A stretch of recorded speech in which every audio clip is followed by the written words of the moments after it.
Hello दोस्तों, सभी को नमस्कार। आज 10 अगस्त 2026 आए पढ़ते हैं आज की न्यूज़ के बारे में। डिटेल से एनालिसिस पढ़ते हैं कि पहला संपादकीय न्यूज़ है जन जनसत्ता से लिया गया कि बेटियों के प्रति बदलता नजरिया। आए पढ़ते हैं भारतीय समाज में पुत्र मोह एक कड़वी सच्चाई बनकर हमारे साथ रहा है, मगर आज हवा का रुख बदल रहा है। माता पिता का अब बेटियों के प्रति झुकाव बढ़ रहा है। यह दुखद यह यह सुखद बदलाव है। आए पढ़ते हैं इस न्यूज़ के बारे में। इस संपादकीय न्यूज़ ऐसे राइटिंग के लिए और जीएस पेपर के लिए बहुत इंपॉर्टेंट है। आए पढ़ते हैं मुख्य बातें कि बेटियों के प्रति बदलता नजरिया कि शीर्षक समाज में बेटियों की स्थिति और उनके प्रति बदलते दृष्टिकोण का प्रकाश डालता है।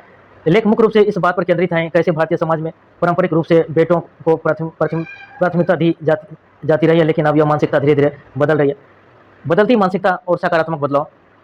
भारतीय समाज में पुत्र मोह एक कड़वी सच्चाई रहा, लेकिन अब माता पिता का झुकाव बेटियों की तरफ बढ़ रहा है। बेटियों अब किसी भी क्षेत्र में पुरुषों के पीछे नहीं है। वे खेल के मैदान से लेकर अंतरिक्ष तक और कॉर्पोरेट जगत से लेकर सेना तक अपनी पहचान बना रही है। पग तस्तूर की एक अनूठी पहल कि राजस्थान के बूंदी जिले के लोहारी गांव की एक घटना का जिक्र है, जहां एक बेटी का पग या तस्तूर पगड़ी रस्म किया गया। पारंपरिक रूप से यह रस्म केवल बेटों के लिए होती थी, लेकिन माता पिता की मृत्यु के बाद उनकी 3 बेटियों ने इस परंपरा को तोड़ा और समाज ने भी इस फैसले का सम्मान किया। घटते लिंगानुपात और कन्या भ्रूण हत्या पर चिंता। लेख में बताया गया कि आधुनिक तकनीक का उपयोग करके कन्या भ्रूण हत्या घटनाएं बढ़ रही हैं, जिससे लिंगानुपात पर बुरा असर पड़ा है। एक विश्लेषक के अनुसार 1980 से अब तक करीब 5 करोड़ बेटियां जन्म से पहले ही मार दी गई हैं। और सरकार और सामाजिक प्रयास बेटी बचाओ बेटी पढ़ाओ जैसी सरकारी अभियानों और कड़े कानूनों ने लोगों की सोच बदलने में मदद की है। समाज में जागरूकता बढ़ रही है और जिससे बाल विवाह और शिक्षा से वंचित रखने जैसी कुप्रथाओं में कमी आ रही है और उज्जवल भविष्य के लिए जिम्मेदारी। लेख अंत में यह संदेश देता है कि बेटियों को बोझ समझने के बजाय उन्हें आगे बढ़ने के समान अवसर, सुरक्षित माहौल और गुणवत्तापूर्ण शिक्षा दी जानी चाहिए। और बेटियों की बढ़ती प्रगति एक समृद्ध और आत्मनिर्भर भारत के निर्माण का रास्ता साफ करेगी। कि महाराष्ट्र में होम्योपैथी डॉक्टरों की एलोपैथी प्रैक्टिस पर कोई भी फैसला पूरे देश पर डालने असर। होम्योपैथी बनाम होम्योपैथी का सवाल ही गलत है। आए पढ़ते इस न्यूज़ के बारे में। महाराष्ट्र में होम्योपैथी डॉक्टरों द्वारा एलोपैथी आधुनिक चिकित्सा दवाओं को या प्रिस्क्राइब या लिखने करने से जुड़े विवाद और स्वास्थ्य प्रणाली की स्थिति पर प्रकाश डालती है।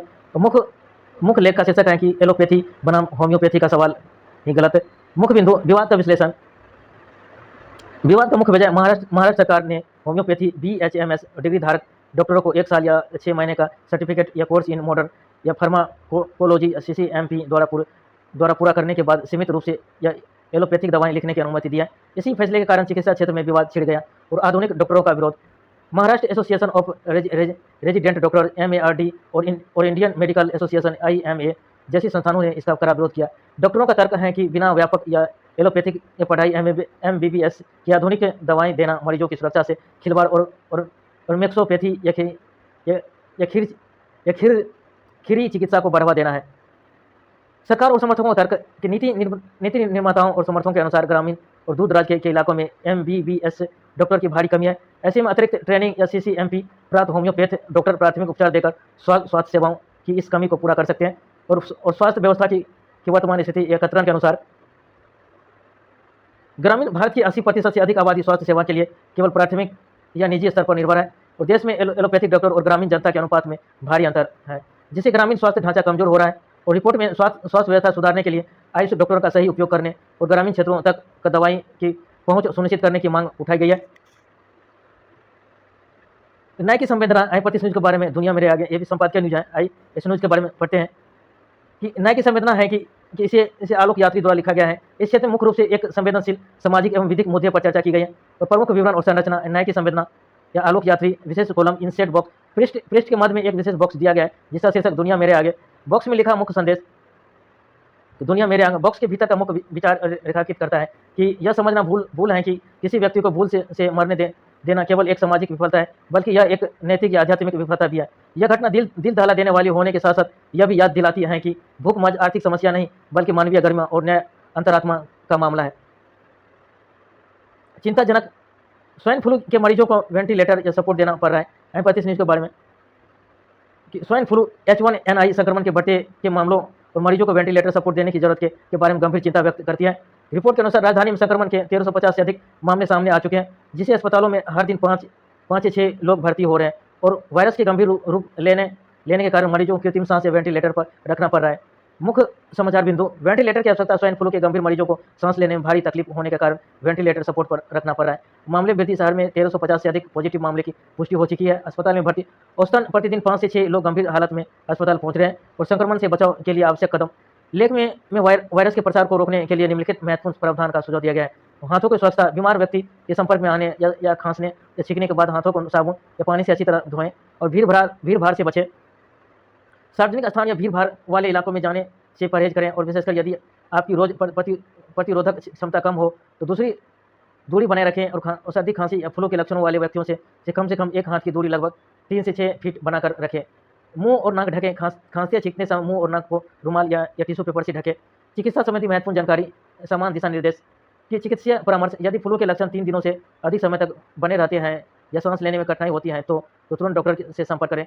संभावित उपचार, सामान्य मामले में पर्याप्त आराम या तरल पदार्थों, पानी, सूप का सेवन या बुखार कम करने के लिए या पैरासीटामोल जैसी दवाएं दी जाती हैं। डॉक्टर की सलाह पर एंटीवायरल दवाएं जैसे एसेल्टामिसिर मीवीर भी दी जा सकती है। निदान के विकल्प, संक्रमण की सटीक पुष्टि के लिए डॉक्टर नाक या गले से के स्वाब टेस्ट या IRT या PCR कराने की सलाह दे सकते हैं।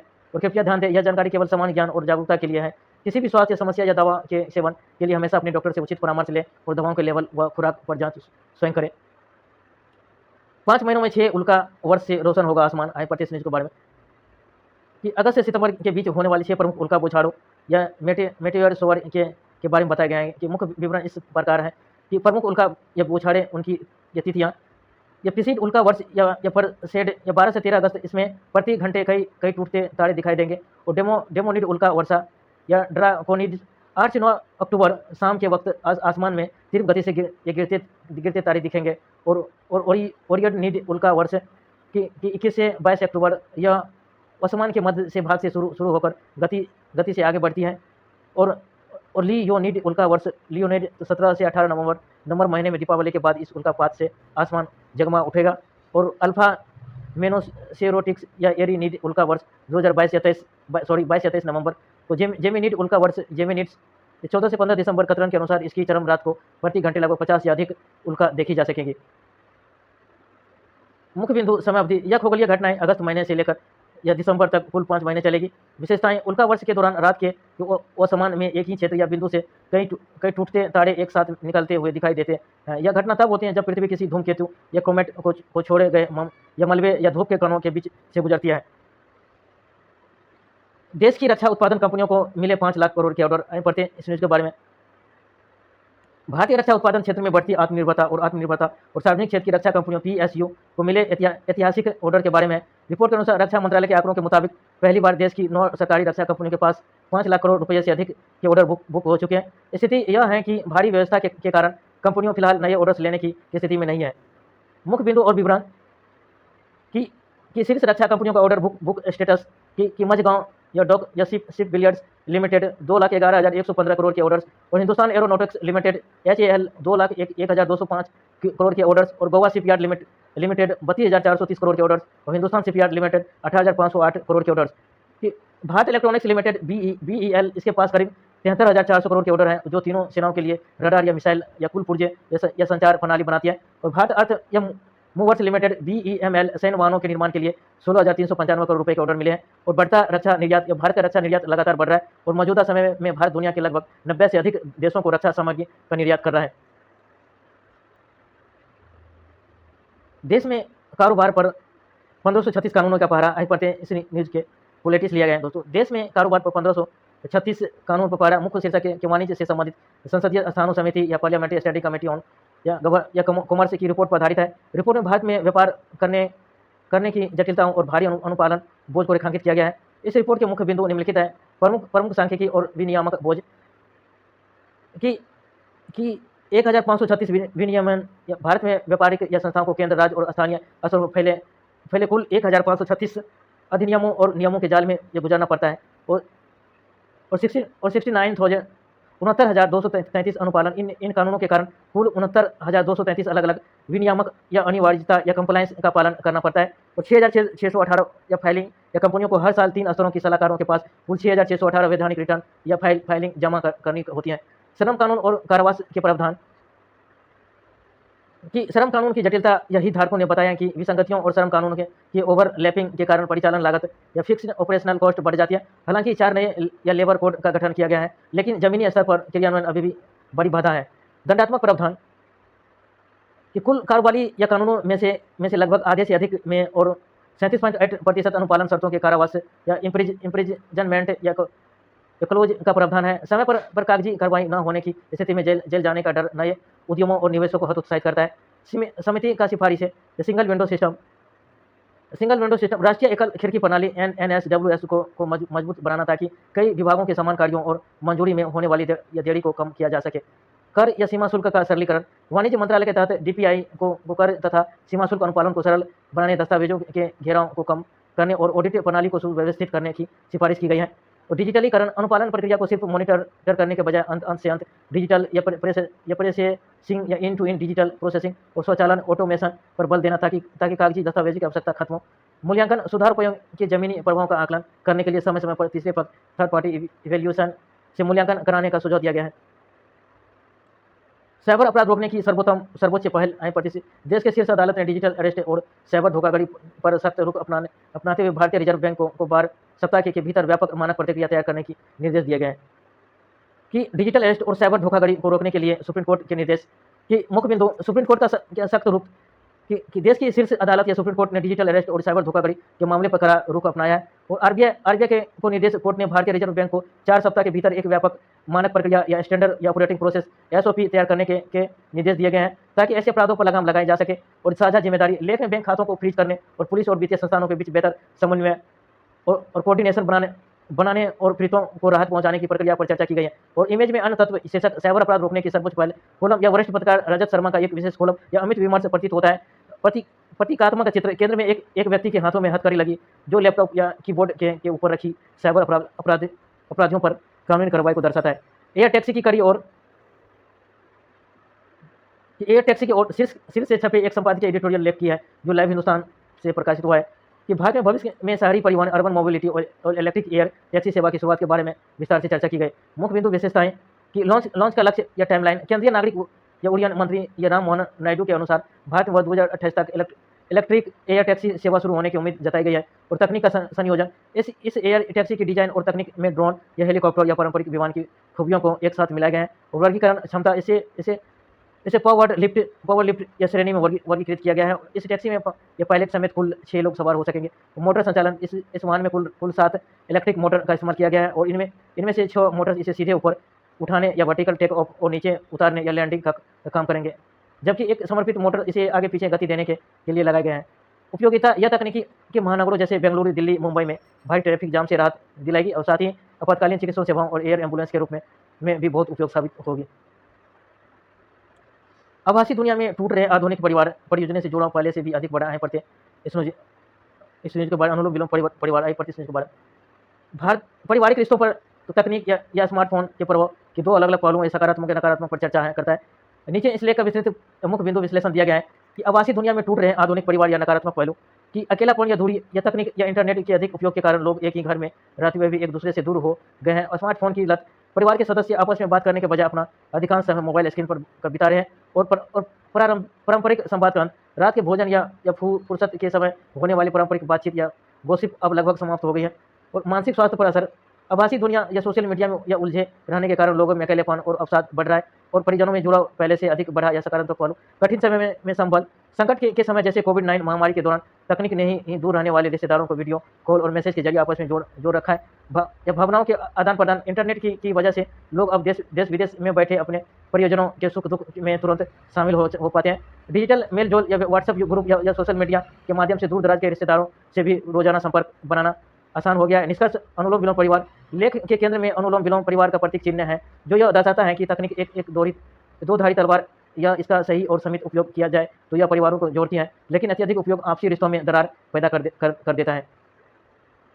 मन की थकान हावी ना होने दें। आए पढ़ते इस न्यूज़ के बारे में कि मानसिक और भावनात्मक थकान इमोशनल एक्सहॉशन के बारे में बात करता है। नीचे लेख में दिए गए मुख्य बिंदुओं का हिंदी में आसान सारांश दिया गया।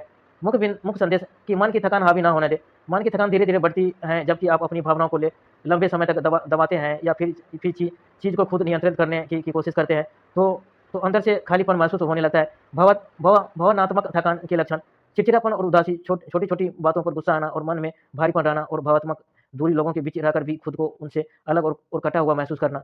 ओवरथिंकिंग, बहुत अधिक सोचना और पुरानी बातों या भविष्य की चिंताओं को लेकर लगातार सोचते रहना और कठोर आत्म समीक्षा, हर छोटी गलतियों के लिए खुद को दोषी मानना और खुद से बहुत सख्त होना। या संतुलन बनाने के उपाय, या गहरी सांसें लें। तो जब भी तनाव बढ़े, सांस होकर बैठे और कुछ गहरी सांसें लें। तुरंत प्रतिक्रिया देने से बचें। परिस्थितियों या दूसरों की बातों पर तुरंत गुस्सा होने के बजाय थोड़ा रुकें और फिर सोचें और समझकर कदम उठाएं। ना कहना सीखें, हर काम के लिए ना कहना सीखें। अपनी क्षमताओं के अनुसार ही काम, जिम्मेदारी लें और खुद से जुड़े। कुछ समय अकेले बिताएं और यह समझने की कोशिश करें कि आप कैसे महसूस कर रहे हैं। कि अधूरे नक्शों से पूरा ना होगा सफ़र। पढ़ते इस न्यूज़ के बारे में। बचपन में हम सफलता की अधूरी कहानियाँ थमा दी जाती है। जब ज़िंदगी का नक्शा ही अधूरा हो तो दोस्त अकेले या मुसाफिर का कैसे हो सकता है। हम ज़िंदगी के जटिल रास्तों को सफलता के सरल सूत्रों में समेट देते हैं और उन एक इंडियों को छिपा देते हैं जहाँ हमारा सपना रोज़ के संघर्षों से होता है। हमें सरल नहीं और सच्चे नक्शे चाहिए। आइए पढ़ते इस न्यूज़ के बारे में। अधूरे नक्शों से पूरा ना होगा सफ़र लेख के मुख्य अंश। कि जीवन का अधूरा नक्शा, मुख्य विचार। बचपन से ही हमें केवल सफलता की अधूरी कहानियाँ सुनाई जाती है, जबकि वास्तविक जीवन काफ़ी जटिल और अनिश्चित होता है। कि त्रुटिपूर्ण समझ, लेख के अनुसार जब जीवन की राहों पर बुनियादी या खाका या नक्शा का अधूरा हो तो इसके लिए अकेले उस पथ पर चलने वाले मुसाफिर व्यक्ति को पूरी तरह दोष नहीं दिया जा सकता। हमें केवल सरल जीवन के नुस्खे नहीं, बल्कि वास्तविक और सच्चाई से भी सच्चे नक्शे चाहिए। जीवन को पूर्णतया में स्वीकार करना। चुनौतियाँ, जीवन बिल्कुल एक सीधे रेखा की तरह नहीं चलता। इसमें उतार चढ़ाव, बाधाएं और संघर्ष हमेशा शामिल रहते हैं। समग्र दृष्टिकोण, व्यक्ति को जीवन को उसकी पूरी अच्छाई और जटिलता के बारे में समग्र रूप से स्वीकार करना चाहिए, न कि केवल एक आदर्श स्थिति की उम्मीद करनी चाहिए। जीवन की अनकही बातें, सफलता के सरल और सूत्र या जटिल रास्तों को केवल सरल सफलता के सूत्रों में समेट देना यह हमेशा काम नहीं आता। प्रेरणा, हमें ऐसे प्रेरक या भाषणों की आवश्यकता नहीं है जो केवल काल्पनिक है, बल्कि हमें एक ऐसी या गहरी समझ विकसित करनी चाहिए जो अनिश्चितताओं से स्वीकार करें और हमें बिना डरे जीना सिखाएं। इच्छाओं के बढ़ने से कम होता है सुकून। आइए पढ़ते हैं। कि एक के बाद एक नया हासिल करने के लिए दौड़ते रहना, हमें ग्रेथेन बनाए रखना और हर नई उपलब्धि में युद्ध हमारा संतुष्ट नहीं हो पाता है। क्या आपने सोचा कभी कि जिस खुशी की तलाश में हम दिन रात भागते हैं वह पहले से ही हमारे पास तो नहीं है। आइए पढ़ते हैं इस न्यूज़ के बारे में। इच्छाओं के बढ़ने से कम होता है सुकून। कि आंसर राइटिंग में इसको कर सकते हैं दोस्तों, जिससे मानवीय इच्छाओं और मानसिक शांति के बीच के अंतर संबंधों को समझाया गया है। कि लेख का मुख्य सारांश नीचे के मुख्य बिंदुओं में दिया गया है।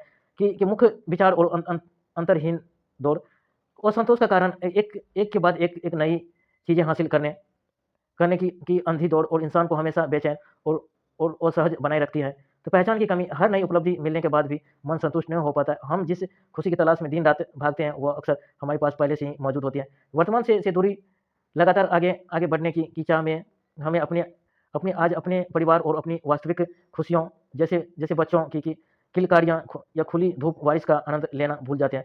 सुकून के दुश्मन, दूसरों से तुलना या हर समय खुद की तुलना दूसरों से करना मानसिक अशांति का सबसे बड़ा कारण है। दिखावे की संस्कृति, समाज में लोकप्रिय बनाने और दिखावे करने की चाह इंसान से उसका आत्मसम्मान और चैन छीन लेती है। और अपेक्षा का बोझ, भौतिक सुख की सुविधा को ही सफलता के पैमाने मान लेने से तनाव और चिंता, डिप्रेशन बढ़ता है। चुनाव आपके हाथों में है। लेख के अनुसार जीवन जीने के दो ही रास्ते हैं और इसका चुनाव व्यक्ति को स्वयं करना होता है। और पहला रास्ता संतोष, जो कुछ भी आपके पास वर्तमान में उपलब्ध है उसे स्वीकार कर अपने परिवार के साथ पूरी तरह संतुष्ट और खुश रहें। दूसरा रास्ता अंतहीन इच्छाएं, हमेशा कम और अधिक चाहिए इनकी मानसिकता में जीना। इस रास्ते पर चलने से मन की शांत नहीं होता, क्योंकि भौतिक इच्छाओं की कोई सीमा नहीं है। रूसी तेल और अमेरिकी निर्यातों में संतुलन चुनौती। आइए पढ़ते इस न्यूज़ के बारे में। कि मुख्य विषय और चुनौती शीर्षक, रूसी तेल और अमेरिकी निर्यात में संतुलन बनाना भारत के लिए एक बड़ी चुनौती है। ताज़ा खबर, अमेरिका के नए प्रतिबंध और प्रस्तावों के कारण भारत द्वारा रूस से तेल खरीदने की चर्चा एक बार फिर से तेज हो गई है। और भारत अपनी जरूरत का लगभग 90% तेल विदेशों से आयात करता है। ऐसे में देश की ऊर्जा सुरक्षा के लिए सस्ता रूसी तेल में बहुत महत्वपूर्ण भूमिका निभाता है। महत्वपूर्ण प्रश्न, उसके उत्तर। भारत रूस में कितना तेल खरीदता है? वर्ष 2023 में रूस से होने वाले तेल आयात अब तक के सबसे ऊंचे स्तर पर पहुंच गया है।